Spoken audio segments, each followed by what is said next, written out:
คือเป็นประเพณีเด้อพี่น้องเราก็สวยกันแบบนี้เด้อบ้านป่าเด้อดิเด้อนี่ก็คือบ้านป่าเด้อพี่น้องนาแคเด้อพี่น้องป่าหมอดงานดอกหลานสาวแล้วพี่น้องประเพณีก็สิประมาณนี้แหละพี่น้องใครมีแพกะเอาแพสวยใครอยากจะจนขอที่อายุวันน่าสุขภาพพละอายุวันโดนกับมันยืนมายืนแก่แก่น้องเด้อสาธุประมาณนี้แหละคนกับที่มีการซอยกันนิมนต์มีแพไปตามแบบบ้านๆพี่น้อง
สบายดีพี่น้องวันนี้แม่ป้าก็มางานดอกหลานสาวพี่น้องนี่เด้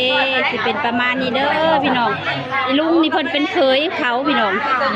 เดี๋ยวแม่ป้าจะถ่ายคลิปให้พี่น้องเบิ่งเด้อเพราะว่าประเภทนี้สิมีกินเหล้าเต้าเด้อพี่น้องนี่ก็คือเพิ่นเป็นผู้ใหญ่เด้อพี่น้องก็ว่าคือบ้านป้าคือเป็นเจ้าโคตรแต่ว่าแบบเพิ่นกับผู้ใหญ่สุดนั่นแหละพี่น้องเพิ่นกำลังเตรียมว่าสิกินเหล้าเต้านี่ก็สิเป็นไม้กระแสบ้านป้าเด้อพี่น้องฮู้จักบ่นี่ไม้กระแสเพิ่นสิเต็มเด้อพี่น้องสิเป็นประมาณนั้นละให้ก็ซ้ำนั่นแหละพี่น้องเบิ่งเอาน้ำกันนี่ก็คือลุงก็มาเป็นเคยทั้งแม่ป้าเด้อพี่น้องเพิ่นก็สิได้เข้ามาดูน้ำกันนี่ลุงเด้อพี่น้องนี่ก็คือเจ้าบ่าวปอกมาเด้อีแม่ไปทำงานไปทำงานนี่แหละนี่ก็คืออีลุงพันพี่น้องในเพิ่นก็สิเฮ็ดประมาณนี้แหละเพิ่นก็สิเริ่มตีทำสูตรเด้อพี่น้องก็ยาเน็บหมูแต่ละคนเด้อพี่น้องก็สิเป็นประเพณีพี่น้องเพิ่นสิมีกอยาเน็บหมูแบบบ้านๆพี่น้องเด้พ่อใหญ่เด้เพิ่นสิไปเด้อเด้รู้ล่ะสุดโต่งกันลงโต่งล่ะสุดโต่งกันตื่นกันยืนก่อนหน้ามันรุ่นที่เรือที่บ้านแล้วได้กินควายได้นะพกกับควายได้กินพงเกี่ยวน้ำเคยได้คือเป็นการเข็นเคยนะพี่น้องพากันกินเหล้าเต้าหนึ่งเด้อพี่น้องโอ้โหสุดใช่กันเด้ลุงก็สิอยู่ประมาณนั้นแหละพี่น้อง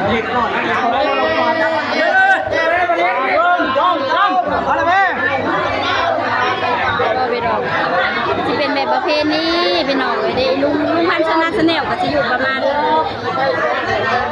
กินนี่เพิ่นสิให้กินให้หมดเลยเด้พี่น้องเคยมีคือบ้านป้าบ่พี่น้องมาเบิ่งกัน